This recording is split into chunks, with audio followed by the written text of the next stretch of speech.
Poner el dedo en la llaga es investigar, informar, cuestionar y desafiar sin miedo al poder económico y político. Enaltecer la cultura, la educación y la innovación para generar sociedades libres. Te invitamos a ser parte de este cambio, donde todas las voces se escuchan. Con Adriana Delgado. Muy buenas noches, soy Adriana Delgado. Quiero agradecerles por este año, por su preferencia, por acompañarnos en El Dedo en la Llaga Televisión. Agradecer al Heraldo Media Group por su confianza y apoyo. A lo largo de este 2023 contamos con la presencia de grandes líderes de opinión en el ámbito social, cultural, político, económico, deportivo. Y en este programa especial vamos a recordar algunos de los mejores momentos de estas maravillosas entrevistas que marcaron este año y donde pusimos el dedo en la llaga. Clara Brugada Molina, economista, activista social, política y primera alcaldesa de la demarcación Iztapalapa de la Ciudad de México. Además, reelecta en 2021. Vienes de una familia de lucha, de una familia de ideales. Margarita, tu madre, al morir tu padre, decide sacar adelante a sus hijos y se va a Chiapas, a San Cristóbal de las Casas. ¿Cómo es la vida de Clara Brugada a esa edad? Bueno, pues gracias, Adriana, por esta oportunidad de transmitir quiénes somos. Y sí, yo viví la infancia justamente aquí en la Ciudad de México, nací en la Ciudad de México. Me tocó una familia pequeña, somos 3 hermanos, mi padre, mi madre. Mi padre muere, mi mamá se hace cargo de la familia y siempre tuvimos como el gran objetivo de estudiar, de terminar los estudios y avanzar. En medio de toda esta circunstancia, tomamos conciencia de que en este país tenía que haber cambios. Me tocó vivir Chiapas en la década de los 70, en la secundaria y en la preparatoria. Y nos dimos cuenta de la gran discriminación que había hacia los indígenas. Yo me comprometí cuando terminé el 3er año de preparatoria y antes de regresarnos a la Ciudad de México a estudiar la universidad, me comprometí que tenía que vincularme con la población, ya sea regresando a una comunidad indígena en Chiapas o aquí en la Ciudad de México. Y eso fue lo que hice. Empezamos en la universidad, muy bien. Un grupo de estudiantes llegó de una colonia muy alejada a pedir que fuéramos a apoyarlos, los estudiantes, que diéramos nuestra solidaridad, clases sin ningún cobro, porque no había escuelas en una colonia de la Ciudad de México.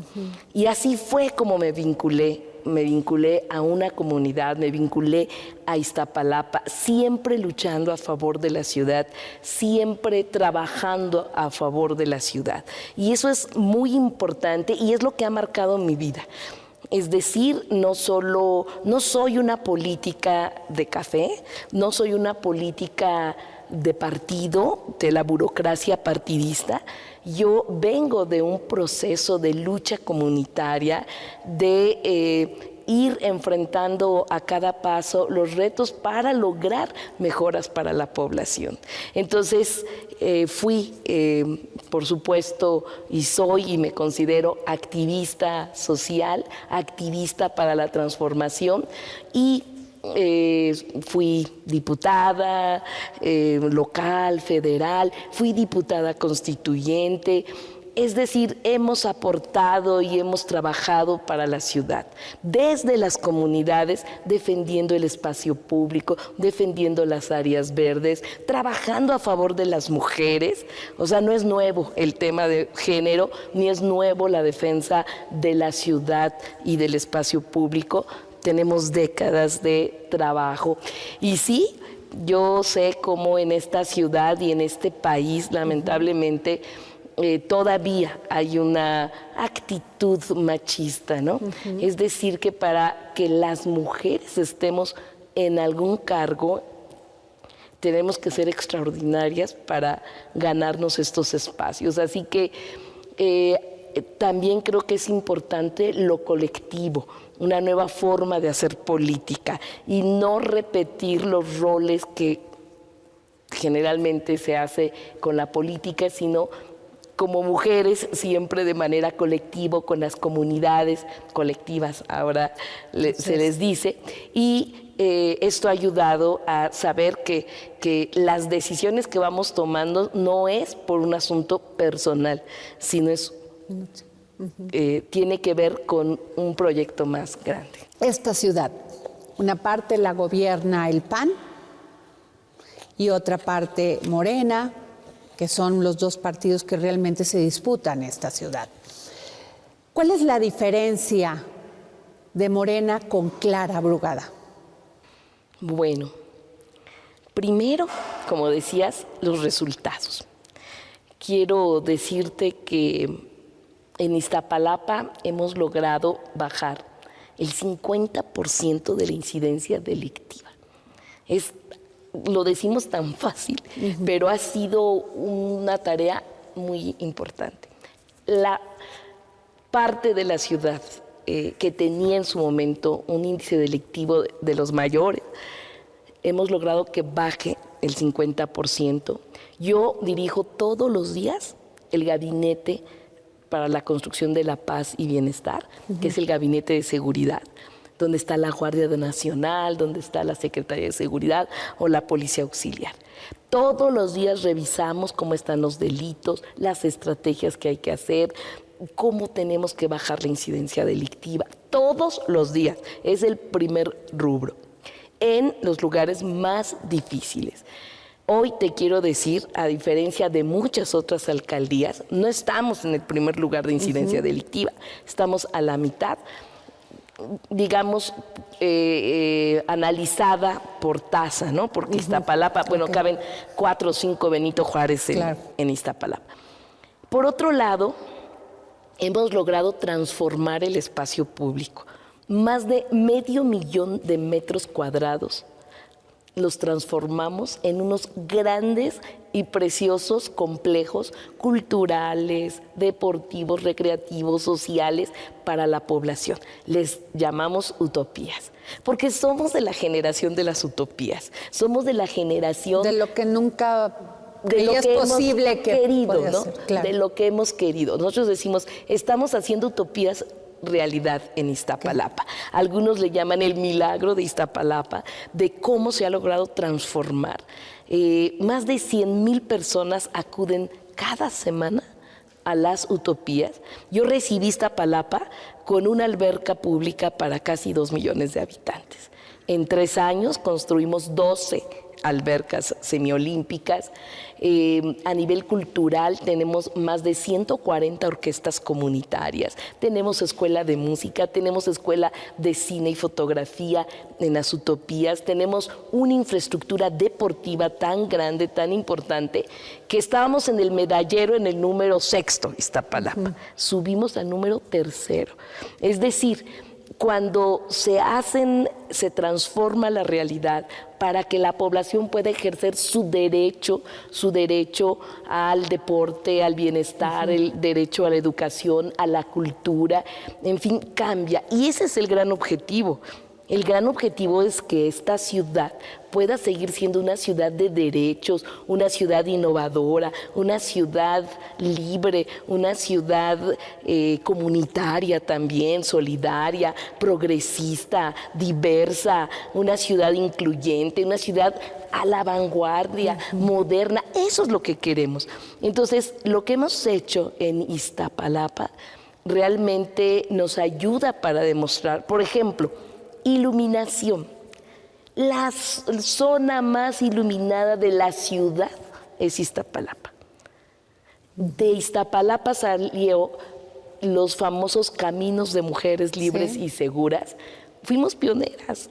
Salió de Iztapalapa, lo retomó la jefa de gobierno como una política pública para la ciudad y lo retoma el gobierno federal para las principales ciudades del país. Y hoy tenemos una transformación en Iztapalapa con mucha iluminación. Ha cambiado, ha fortalecido la dignidad, la autoestima. Generalmente Iztapalapa ha sido muy estigmatizada, ¿no? Es el lugar, en fin, ahora ha cambiado. Ahora la avenida más iluminada de la ciudad es la calzada Ermita Iztapalapa y no está en Reforma, no está del otro lado, ¿no? Del poniente, no, es Iztapalapa. Es decir, si de los lugares más difíciles, si de las zonas con la problemática con mayores retos, hemos logrado transformarla, darle vuelta y avanzar con resultados muy buenos. Yo creo, y conociendo la ciudad, que tenemos las posibilidades de desarrollar. En este país, Gina, muchas mujeres mueren todos los días. Yo sé que la palabra empoderar no te gusta. No. Sin embargo, a veces a mayor empoderamiento, por decirlo así, de estas mujeres, mayor feminicidios. No gusta todavía que las mujeres tengan una voz, se rebelen y digan yo puedo. Ahí están las cifras. Ahí están las cifras también de que todavía no se han alcanzado esta equidad de género en empresas. Ahí están las cifras de mujeres que dicen no puedo, tengo que mantener a mis hijos, tengo que quedarme en casa a cuidarlos, no puedo ir a trabajar. ¿Qué les dices tú a esas mujeres? Mira, te voy a decir, yo no es que no me guste el empoderamiento, lo que no me gusta es que nadie te ha quitado el poder. O sea, es una mala concepción de la mujer que cree que alguien se lo quitó. O sea, cuando nace un niño y una niña, el poder ahí está, en la niña y en el niño. El problema es la educación y la cultura. Yo represento a las mujeres ante el G20 en las dos iniciativas.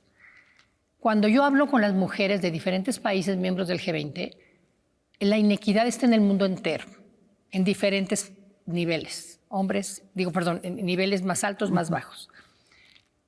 El problema para mí de la inequidad es la educación y la cultura. Nace una niña aquí, y no te digo que en todos los casos, pero nace una niña aquí y le compras un juego de té, un delantal, una Barbie, un traje de princesa. Hijo, ojalá y el rey venga un día por ti y te lleve a su castillo. Y nace el niño y le compras un traje de astronauta, un Lego, una espada, un traje de robot y una corona del rey. Si no haces nada en tu vida, ¿cómo se van a desarrollar estos dos seres humanos? Entonces, lo que hay que trabajar, papás y mamás, es en que les digas a tus hijos que son iguales en el sentido de logros y expectativas y que nadie les ha quitado este poder a estas niñas, que se adueñen de él y que con este poder pueden lograr lo que quieran en la vida. Nosotros en Dalia Empower, por ejemplo, no se trata de que estamos construyendo CEOs ni construyendo directoras generales. Estamos dándole a la mujer estas herramientas para que reconozcan su poder y decidan, oye, yo quiero ser ingeniera, oye, yo quiero ser CEO, yo quiero ser astronauta, pero ¿qué crees? Yo quiero ser ama de casa y yo quiero ser mamá, punto final.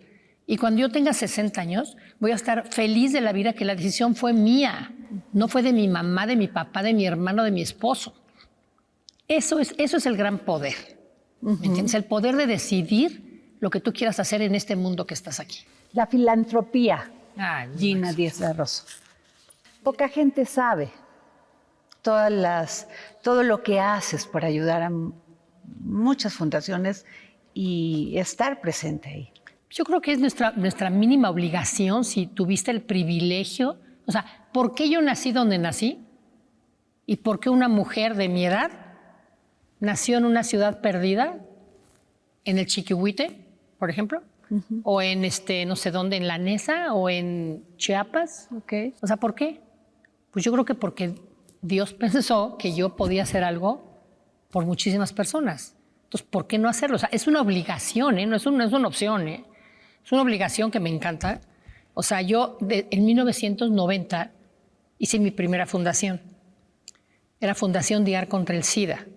Me preguntarás que por qué contra el SIDA, que si yo tuve un problema. No, nunca.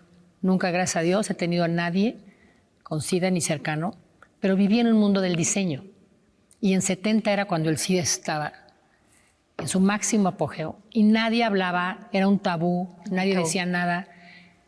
Entonces yo traje hice esta fundación en México en donde tenía albergues de alta seguridad, tenía albergues de enfermos terminales de SIDA.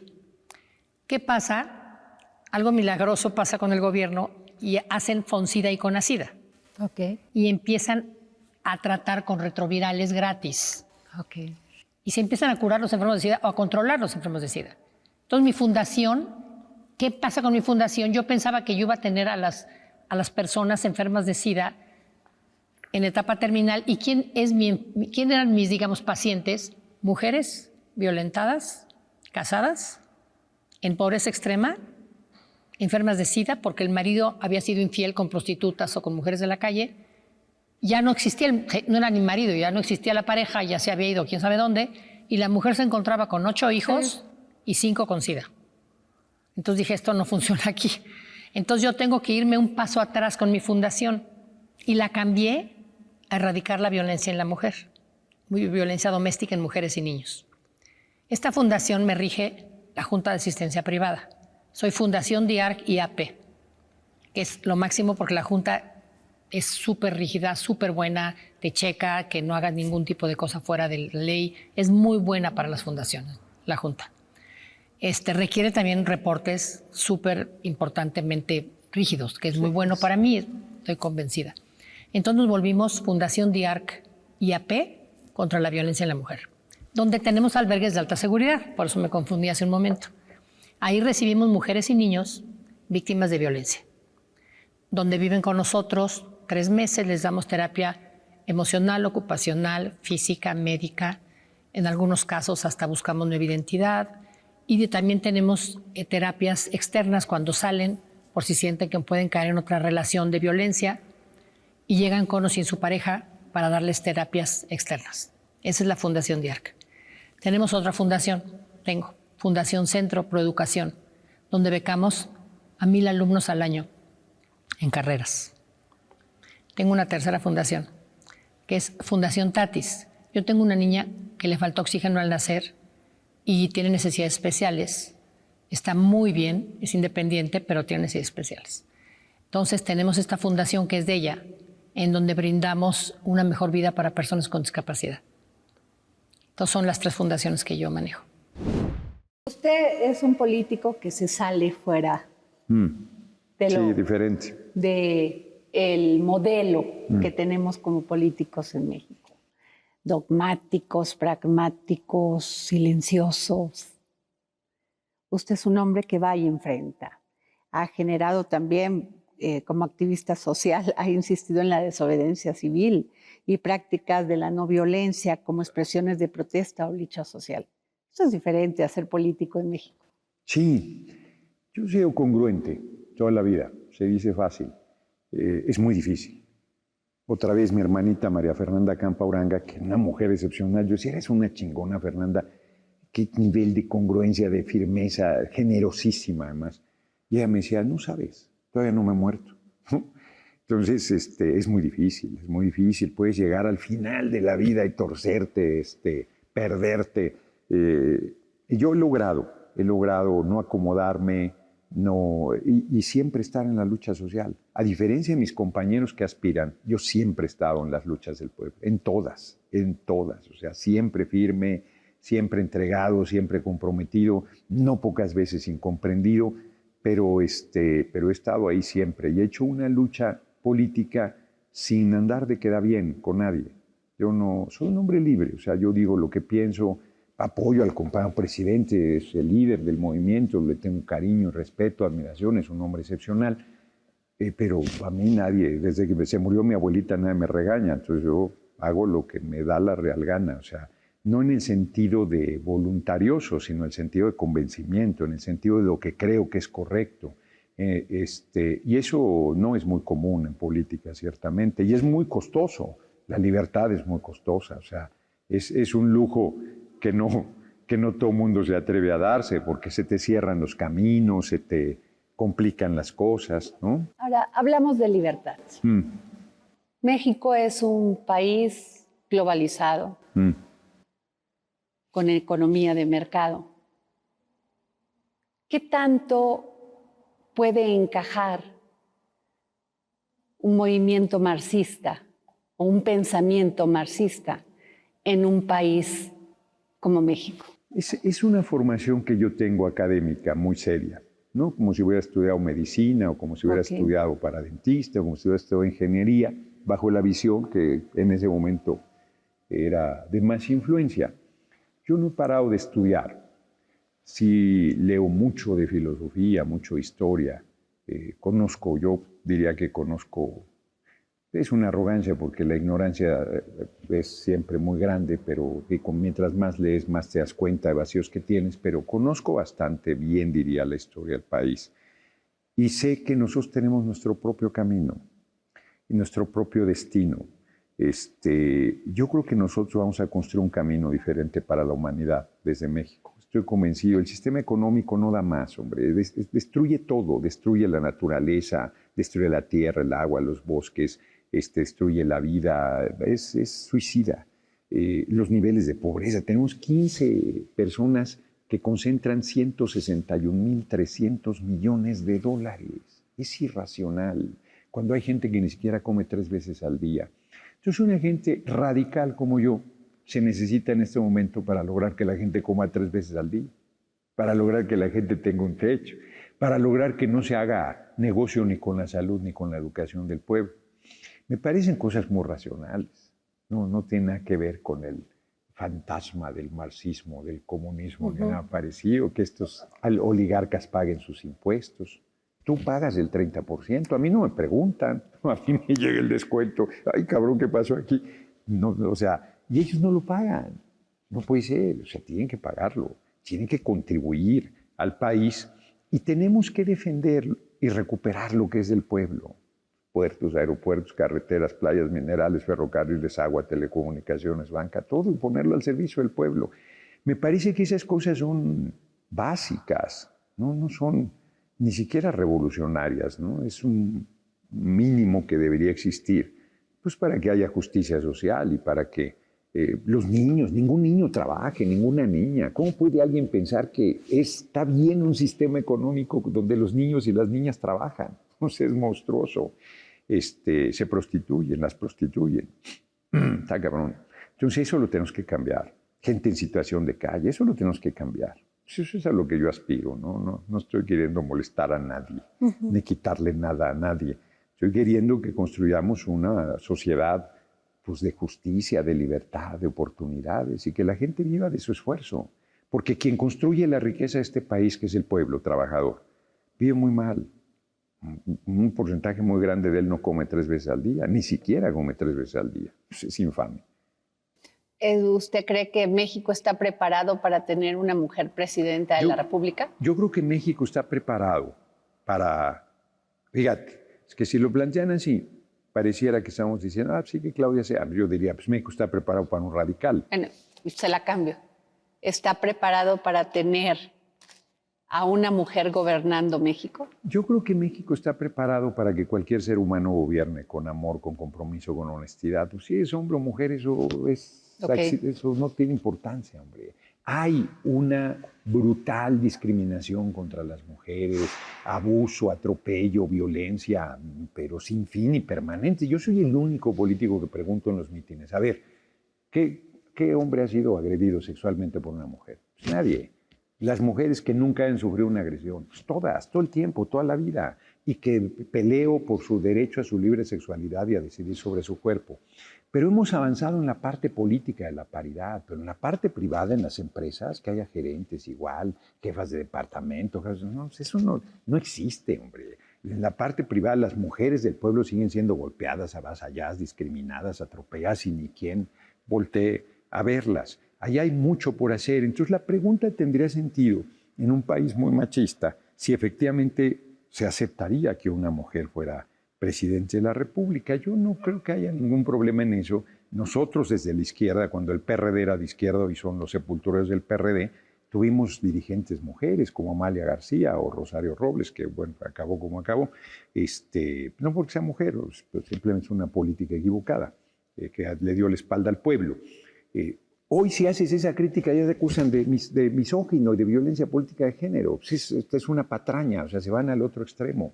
Se discute entre pares, entre seres humanos iguales, y yo creo que cualquier persona, México está preparado para que una persona, sin importar si es mujer u hombre, encabece los rumbos de la nación. Eso yo no le veo problema. Pero fíjate, más yo te diría, ¿está preparado para un radical? Pues sí. Eso parecería más difícil. A una mujer como quiera, la aceptan, pero a un radical no. Porque la gente quiere la libertad, aprecia la libertad, pero teme la libertad. Y entonces una persona libre dirían, uy, pero nos va a llevar a aguas turbulentas. Estamos en aguas turbulentas. Es muy probable que Donald Trump sea el presidente de Estados Unidos nuevamente. Habrá que ser. Yo estoy convencido que no es un problema de si es mujer u hombre. Estoy convencido que el tema es que sea la persona que tenga el mayor respaldo popular.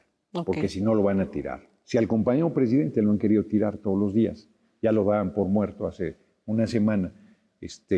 Si va una persona débil a la presidencia, eso nos vamos a meter en complicaciones. Debe ser quien tenga el mayor respaldo popular, quien tenga esa candidatura. Cualquier otra decisión sería una irresponsabilidad. Este país ha estado gobernado por diferentes partidos, todos con un caso de corrupción.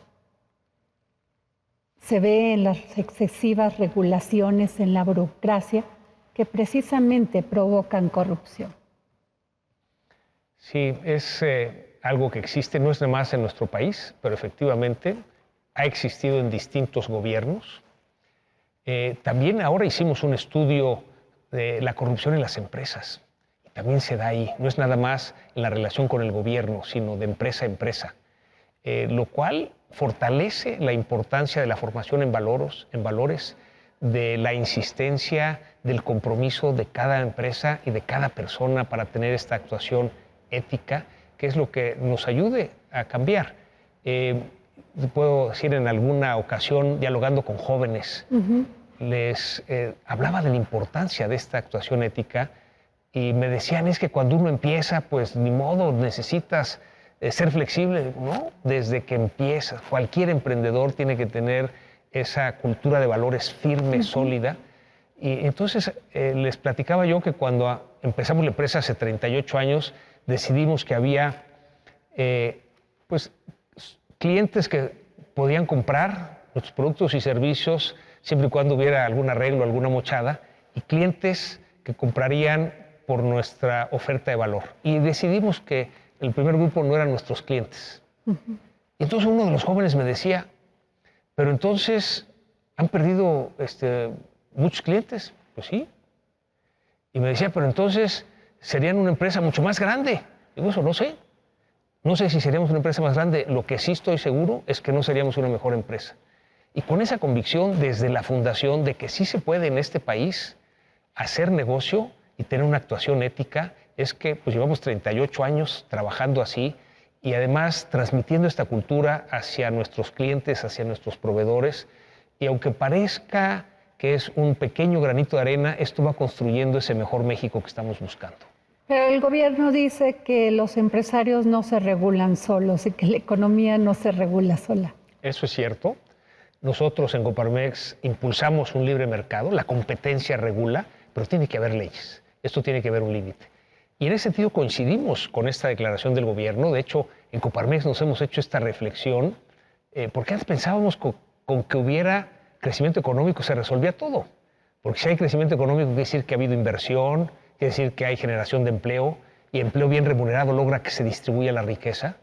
Pero cuando vemos que en este país sí hemos tenido crecimiento económico y pobreza y desigualdad solo han mejorado marginalmente, es decir, aún con este reporte de Coneval, 5 millones de mexicanos salieron de la condición de pobreza del 2018 al 2022, todavía quedan 47 millones de mexicanos en condición de pobreza, 9 de los cuales en pobreza extrema.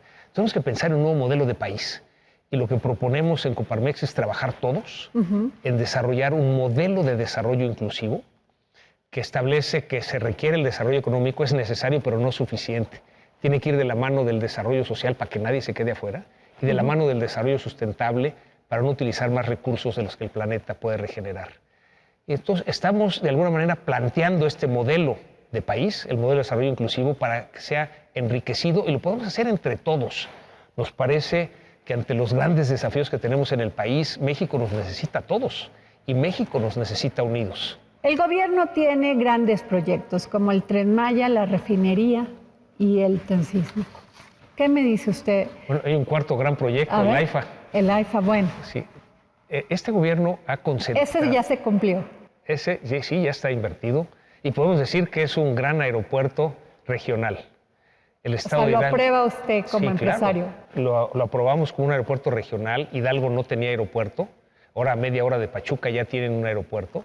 Además, los municipios del norte del Estado de México, desde Tlalnepantla, Cuautitlán, Los Reyes, toda esa zona, pues realmente son alrededor de 4,5 millones de habitantes que ahora tienen un aeropuerto cercano. Yo creo que eso está bien como un aeropuerto regional. Con respecto a la refinería de Dos Bocas, cuando comparamos el costo, no se sabe a ciencia cierta cuánto, pero se estima que va entre 16,000 y 20,000 millones de dólares versus haber adquirido la refinería en Texas, Deer Park. Deer Park. Deer Park fue una buena decisión. Es decir, es una inversión rentable para el país. Y entonces lo que planteamos es por qué no comprar mejor otra refinería que estaban en venta en lugar de hacer una que nos ha costado 3 veces más y que todavía no produce nada. Cada proyecto tiene que tener una justificación técnica, no política. Lo que necesitamos como país, pues sí, claro, refinar nuestro petróleo. Y hay que ver cuál es la manera más económica de hacerlo. Por eso respaldamos la decisión de completar esa inversión, porque éramos socios al 50% en Deer Park. Pero el hecho de que no tenga esta proyección de rentabilidad por los altos costos de inversión que ha tenido, lleva a que las decisiones tienen que ser técnicas y no políticas.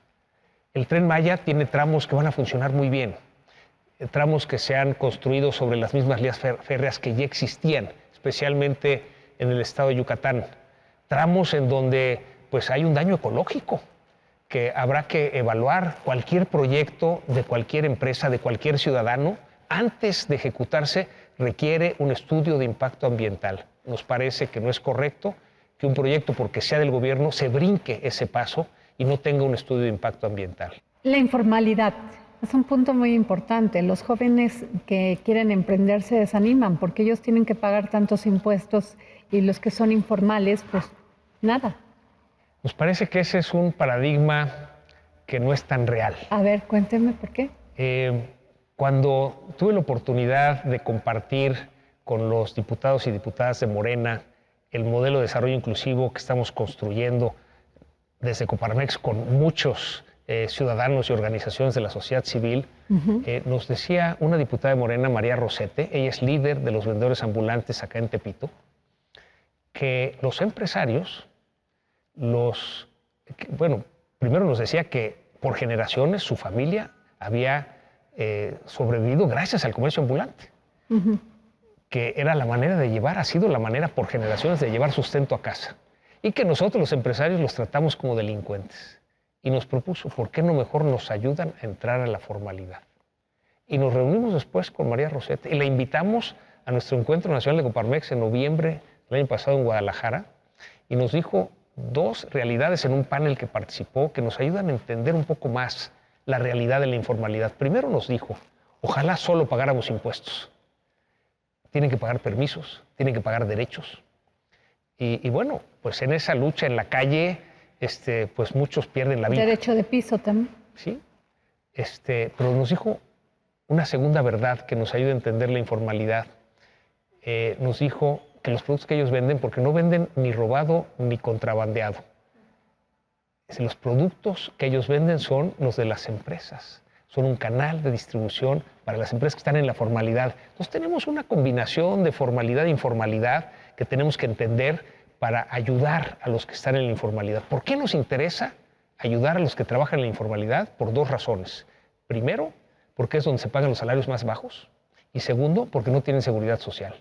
Entonces tenemos que avanzar en cómo logramos acompañar a los negocios informales a que entren a ser empresas formales. Has escalado el Everest, K2, el Kanchenjunga y el Lhotse. ¿Cuál te implicó más reto? Pues ya de todas las 14 8000, híjole, yo creo que K2 ha sido también uno de los retos mentales y físicos más grandes que tuve. K2 en Pakistán es la segunda más alta, una de las más peligrosas. Y no había ninguna latinoamericana. Y había una leyenda de que las mujeres que subían, había un número muy pequeño de mujeres en la historia que había subido esa montaña, morían en otras montañas. Entonces mentalmente eso era muy fuerte. Y tenía pocos años de experiencia, iba nadando contracorriente porque decían, ¿quién se cree ella que va? Si otras mujeres de toda Latinoamérica lo han intentado, porque ella, que empieza a los 30 años, que es de Aguascalientes, que no tiene ningún curso o certificación, con ese camino tradicional, era como ese deseo siempre que ha sido más grande de todo pues las circunstancias que no me favorecían.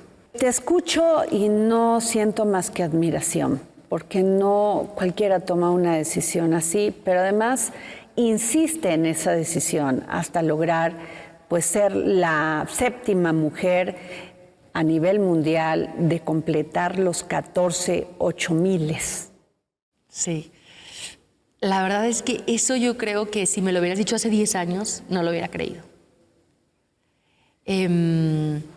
Todavía en ese sueño era demasiado grande ir a Everest. Y dije, bueno, voy a ver si puedo poco a poco ir construyendo las bases para ir llegando ahí hasta que lo logré.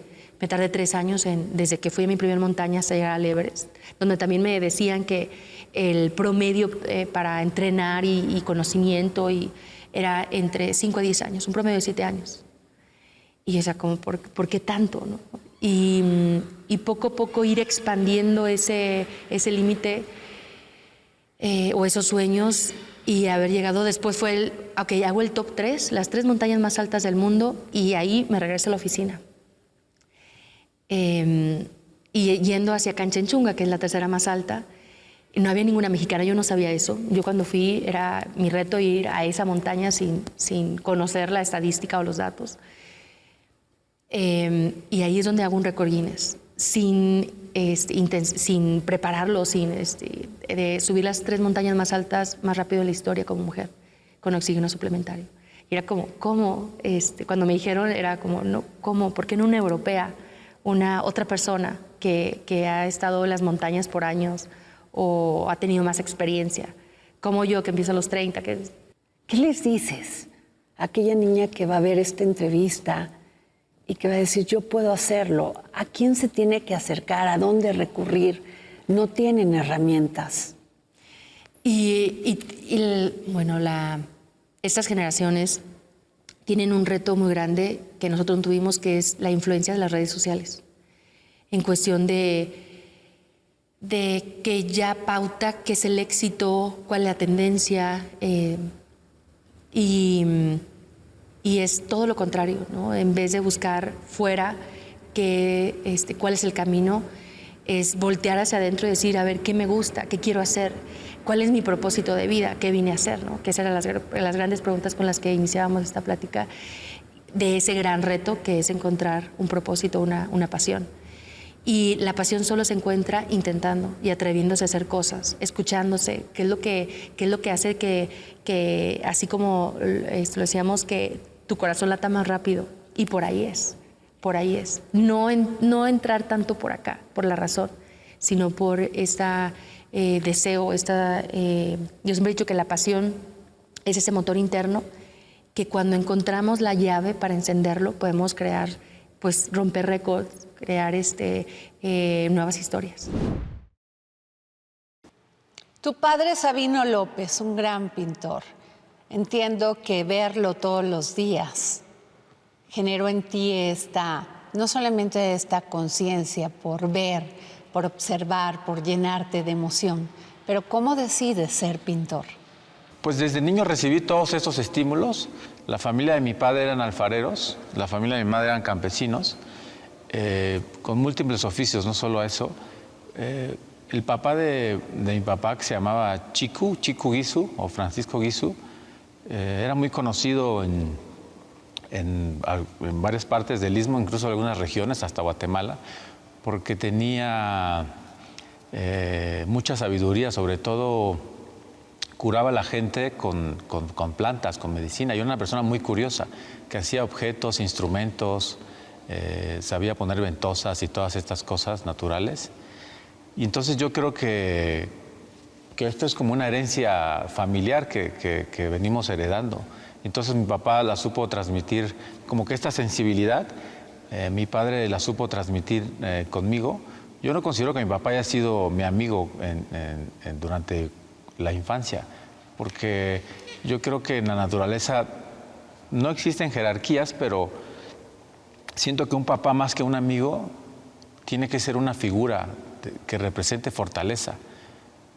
Como un roble inspira y cuida y protege a los robles pequeños para que crezcan y se desarrollen, para que algún día sean también un roble grande. De hecho, el nombre de mi papá, el Sabino, es el árbol del tule, el ahuehuetle. Mi bisabuelo se llamaba Sabino Guizu, y entonces a mí me pusieron Sabino. Entonces somos una generación de árboles que se transmiten todo el conocimiento, consciente o inconscientemente, a las nuevas generaciones. Así considero a mi familia, como una familia de árboles en Oaxaca o en el Istmo, en el mundo. Me llama la atención porque esta plática la iniciamos con algo tan que nunca me había puesto a pensar. Es cierto, tú naces y creces en un lugar exuberante, en un lugar donde se dan los árboles, donde se dan las plantas, y no era necesario para ti poner una plantita en maceta, porque se da. Pero no es así en todo México. No. Y cuando se da, lo destruimos. ¿Qué te dice esto? Es que el ser humano hace mucho que dejó de convivir con la naturaleza y comenzó a vivir de la naturaleza. Y ese ha sido uno de sus grandes problemas, que el ser humano quiere todo para él, quiere todo para él. Y un gran ejemplo es cuando estamos en un jardín, el instinto primario del ser humano inconsciente, que está basado en su egoísmo, es arrancar las flores que más le gustan para llevárselas a su casa. Pero una persona consciente, llena de amor y compasión y entendimiento y autoconocimiento, entiende que él es parte de esas flores, y una persona con conciencia solamente disfruta de los colores de las flores, de su aroma, y quizás las puede tocar, y en su conciencia queda grabada esta experiencia memorable de haber estado contemplando las flores. Sabino Guizu, el uso del humo. ¿Por qué el humo en tu obra? Mi primer contacto con el humo fue cuando visitaba estos talleres de alfarería de mis tíos abuelos, de mi papá, de los Guizu ahí en el Istmo. Entonces a mí me fascinaba cuando abrían los hornos y entonces sacaban todas las vasijas, las ollas,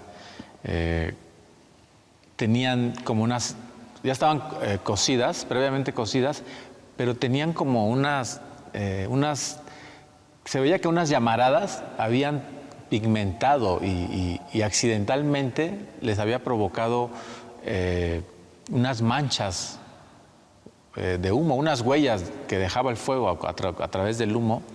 Entonces empecé a sentir la fascinación por estas manchas, que al final es un accidente natural del fuego, que se ve en el cocimiento de muchísimas técnicas tradicionales que hay en Oaxaca y todo el mundo, que este accidente que no es controlado, que provoca el fuego de manchar las vasijas, que